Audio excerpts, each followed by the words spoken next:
ఏమైందన్నా నీకు? ఈ 2 ఫోటోస్ మధ్య 7 తేడాలు గుర్తించండి. అప్పుడు రవితేజ వేరు, ఇప్పుడు రవితేజ వేరు. ఆయన సినిమాలంటే ఒక ఒక ఫోబియా. మనసని నువ్వు ఇప్పుడు చూస్తున్న జై వేరు, ఒకప్పుడు జై వేరు, ఆడి క్యారెక్టరే వేరు.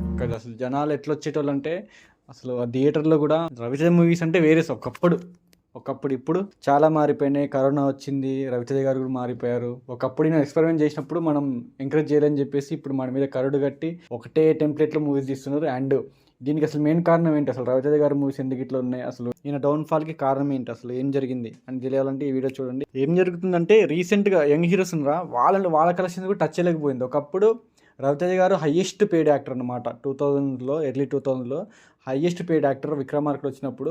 అండ్ ఇక పెద్ద స్టార్ అయిపోయిందని అనుకున్నారు. ఎప్పుడైతే క్వాంటిటీ గ్రేటర్ దెన్ క్వాలిటీ అని ఆయన అనుకున్నారో మనసులో, అంటే ఇయర్లీ ట్వైస్ చేసేయాలా, 2 మూవీస్ రిలీజ్ చేసేయాలా, ఇక క్వాలిటీ ఎట్లున్నా పర్లేదు క్వాంటిటీ ఉంటే చాలని ఒక రకమైన డైలమాలో పడ్డారో అప్పటి నుంచి వెళ్ళి మూవీస్ అన్నీ షెడ్కి పోవడం స్టార్ట్ అయింది. రాజా ది గ్రేట్ తర్వాత వచ్చే సినిమాలన్నీ ఇప్పటికి మనకి ఆ సినిమాలు ఉన్నాయా లేవని మనకే డౌట్, ఆయనకు కూడా డౌట్ ఉన్నట్టు నాకు తెలిసి. రాజా ది గ్రేట్ లాస్ట్ ఆయన నుంచి వెళ్ళి ఆ రాజా ది గ్రేట్ ఆయనకి ఒక కంబ్యాక్ ప్లస్ ఒక కర్జ్ కూడా ఉండే. ఆ రాజా ది గ్రేట్ చూసిన తర్వాత ఐస్ యాక్టింగ్ అనేది చాలా మంది యాక్సెప్ట్ చేయలేకపోయారు. తర్వాత ఏ సినిమాలు చూసినా రాజా ది గ్రేట్ ఫోబియా నుంచి బయటికి రాలేకపోయారు. అంటే అంత పర్ఫెక్ట్ యాక్టింగ్ చేశారు. అండ్ దాని ప్రశంసలు వచ్చినాయి. దాని తర్వాత దాంతో వెంటాడిన గందరగోళాలు అడ్డంకులు చాలానే ఉన్నాయి. ఒకప్పుడు రవితేజ గారి మూవీస్ అంటే థియేటర్ల దగ్గర హంగామా ఉండేది. ఫస్ట్ చూసి మళ్ళీ ఇంకో షో చూసేటోళ్ళం. అట్లుండేది. కిక్కు, విక్రమార్కుడు, ఈడియట్. అండ్ ఈయన ఫస్ట్ గట్టి దెబ్బ ఎక్కడ పడ్డదంటే మిస్టర్ బచ్చన్. అది రైడ్ రీమేక్. కానీ అసలు దాని లెక్క చేయకుండా ఎట్లా పడితే అట్లా హరిశంకర్ గారి పైత్యం చూపించారు. ఎట్లా పడితే అట్లా హీరోయిజం రిలేషన్ ఇద్దామని చెప్పేసి ఆ డైలాగ్స్ ఒక 2 డైలాగ్స్ అసలు చాలా అంటే చాలా అసలు ఊహించుకోలేము కొన్ని డైలాగ్స్ అయితే. అట్లా మిస్టర్ బచ్చనే గట్టి దెబ్బ పడ్డది. మధ్యలో క్రాక్ హిట్ అయింది మంచిగా.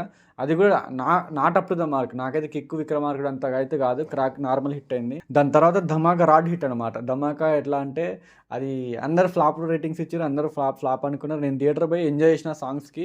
స్టిల్ స్టోరీ మాత్రం అలా వైకుంఠపురం తిప్పి కొట్టినట్టుంటుంది. అది కొంచెం విముక్తి ఇచ్చింది రవితేజ గారికి. దాని తర్వాత మళ్ళీ స్టార్ట్ అయిపోయింది. అండ్ మళ్ళీ ఆ రాజా ది గ్రేట్ నుంచి కర్జ్ స్టార్ట్ అవడం. అండ్ రీసెంట్ యంగ్ హీరో మూవీస్ని వాళ్ళ గ్రాస్ అసలు వాళ్ళ షేర్ని కూడా టచ్ చేయలేకపోవడం. ఒకప్పుడు ఈయన షేర్ డబల్ డిజిట్లో పెట్టేటోళ్ళు, ఇప్పుడు గ్రాస్ కూడా డబల్ డిజిట్లో పెట్టలేకపోతున్నారు. Day 1 collections. డే 1కే సినిమా పడిపోతుంది థియేటర్లో. ఎందుకు ఇది? ట్రస్ట్ క్రెడిబిలిటీ రెండు పోయినాయి. యాక్చువల్లీ రవితేజ గారి సినిమా అంటే అసలు కళ్ళు మూసుకొని వెళ్ళిపోయేటోళ్ళు. పక్కా కంటెంట్ ఏదో ఒకటి ఉంటుంది. ఆయన అట్లీస్ట్ కంటెంట్ లేకపోయినా ఆయన పర్ఫార్మెన్స్ ఎట్లా చేస్తారంటే ఇప్పుడు పవన్ కళ్యాణ్ గారు ఒక స్టేజ్లో మాట్లాడుతూ అంటారు, రవితేజ గారు సిగ్గు లేకుండా పర్ఫామ్ చేస్తారు. అంటే సిగ్గు లేకుండా అంటే కొంచెం కూడా షైనెస్ లేకుండా, అస్సలు కొంచెం కూడా కెమెరా ముందున్నా కూడా యాజ్ ఇట్ ఈస్గా పర్ఫామ్ చేస్తారు. సో అలాంటి రవితేజ గారిని మిస్ అవుతున్నాం. అలాంటి పవర్ఫుల్ రోల్స్ చాలా అంటే చాలా మిస్ అవుతున్నాం మనం రవితేజ గారి నుంచి వెళ్ళి. విక్రమ్ సింగ్ రాథోడ్, కిక్, ఇవి 2 చూసి చాలా చాలా చాలా చాలా ఇయర్స్ అయింది. ఇవి 2 పవర్ఫుల్ క్యారెక్టర్స్ చూసి. దాని తర్వాత నా పవర్ఫుల్ క్యారెక్టర్స్ ఎక్కడ పెద్దగా ఏం అనిపించలేదు. ఇంకా మాస్ జాతరకి mixed talk, at least negative talk తో 9 crores గ్రాస్ పెట్టింది. దాని తర్వాత ఇక వచ్చేసరికి భర్త మ్యాచ్ల విజ్ఞప్తి మొన్న మీరు చూసే ఉంటారు, 5 crores గ్రాస్.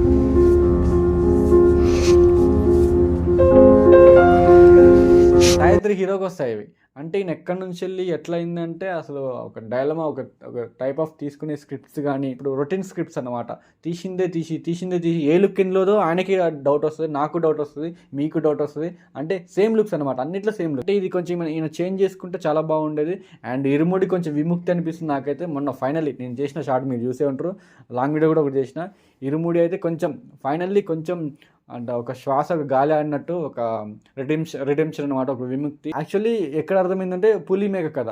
రవితేజ గారు ఎప్పుడైనా పులి వచ్చిందంటే ఆడియన్స్ వెళ్ళి చూసేటోళ్ళు, అక్కడ పులి ఉండేది కాదు. ఈసారి నిజంగా పులి వచ్చింది, ఆడియన్స్ వెళ్ళలేదు.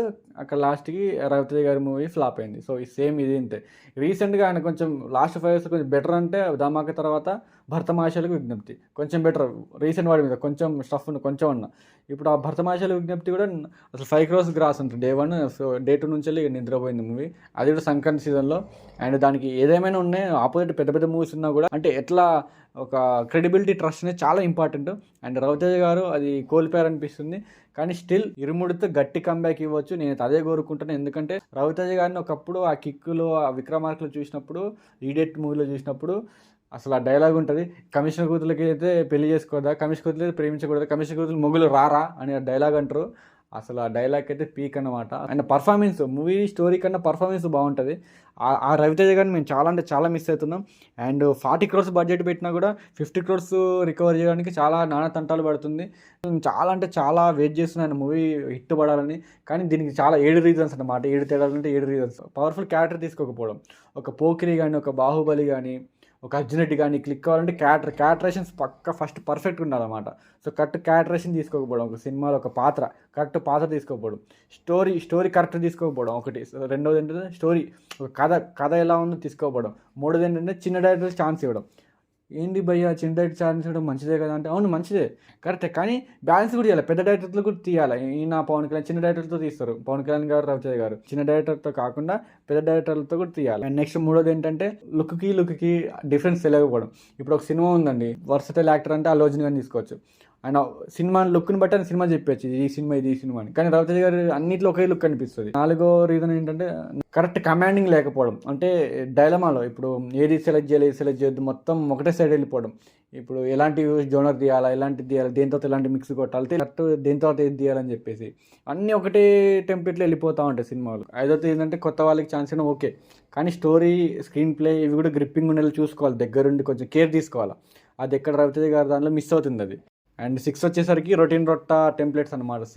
సేమ్ కొత్త హీరోయిన్లు రొటీన్ రొట్టగా ఉండడం అండ్ బజ్ ఎక్కువ ఉండకపోవడం, ఇది కూడా ఒక టైప్ ఆఫ్ తేడా. అండ్ 7th ఏంటంటే రాజా ది గ్రేట్. మీరు ఎంత అని చెప్పండి, ఏమని చెప్పండి, ఇప్పుడు ప్రభాస్ గారు ఎక్కడికి పోయినా బాహుబలి ప్రభాస్ అంటారు. రవితేజ గారిని ఎంత చూసినా కూడా రాజా ది గ్రేట్ చూసిన తర్వాత ఆ ఐస్తో ఆయన కళ్ళు లేకుండా యాక్ట్ చేశారు కదా, సో అదే గుర్తొస్తుంది అందరి జనాలకి. అంటే చూసినప్పుడల్లా ఇది నిజంగా కళ్ళు ఉన్నాయా లేదంట, అంటే అంత పర్ఫార్మెన్స్ వల్ల అది కూడా ఆయనకి ఎఫెక్ట్ అయింది. బ్లాక్ బాస్టర్ కొట్టుతో పాటు ఎఫెక్ట్ కూడా అయింది. ఒకప్పుడు రవితేజ గారికి 0 haters, ఇప్పుడు రవితేజ గారికి మినీ హేటర్స్. ఎందుకంటే ఆయన టైప్ ఆఫ్ తీసే సినిమాలు చిన్న హీరోలు ఆయన దాటుకొని పోతుర్రు. నిన్న మొన్న వచ్చిన హీరోలు, ఈయన మాత్రం ఈయన చూసుకునే ఫ్యాన్స్, ఎక్కడ చూసుకోవాల్సిన ఫ్యాన్స్ ఏమో చాలా బాధపడుతున్నారు. మా రవితేజని ఎందుకు ఇట్లా చేస్తుండ్రు, ఎందుకు ఇలా అని ఒక అనిపిస్తుంది. ఇప్పుడు మినీ హేటర్స్ రవితేజ గారికి. అండ్ ఆయన ఏం సాంగ్ చేసినా ఏం వచ్చినా కూడా ఆ హీరోయిన్స్తో డ్యాన్స్లు వేస్తూ ఉంటాడు అని ఇట్లనే అంటూ ఉంటారు. అవి వినడానికి నాకే బాధగా ఉంటుంది. నేను రవితేజ గారి ఫ్యాన్ కాకపోయినా కూడా నాకే బాధేస్తూ ఉంటుంది, ఎందుకు ఇట్లా అని చెప్పేసి ఉంటుంది. And we all are waiting for your comeback sir. మీ కంబ్యాక్ ఎలా ఉండాలంటే హిస్టరీలో నిలిచిపోవాలా, ఇరుముడితో గట్టి కొడుతుంది నాకు తెలుసు. అది రీమేక్ మూవీ అని నేను అనుకుంటున్నా. అంటే వేరే మూవీ నేను చూసిన, ఉన్ని కృష్ణన్ గారి ఒక మూవీ ఉంటుంది మలయాళంలో, సేమ్ అలానే ఉంది. సో గట్టి కొడుతుందనిపిస్తుంది. అండ్ స్టోరీ స్క్రిప్ట్ కూడా చాలా బాగుంటుంది. అండ్ రవితేజ గారు, our TFI will always blessed with your acting and with your shyness acting and with your timing and love you all. Signing off. Bye bye. ఇది రవితేజ గారి గురించి. అండ్ మీకేమనిపించింది కింద comment చేయండి.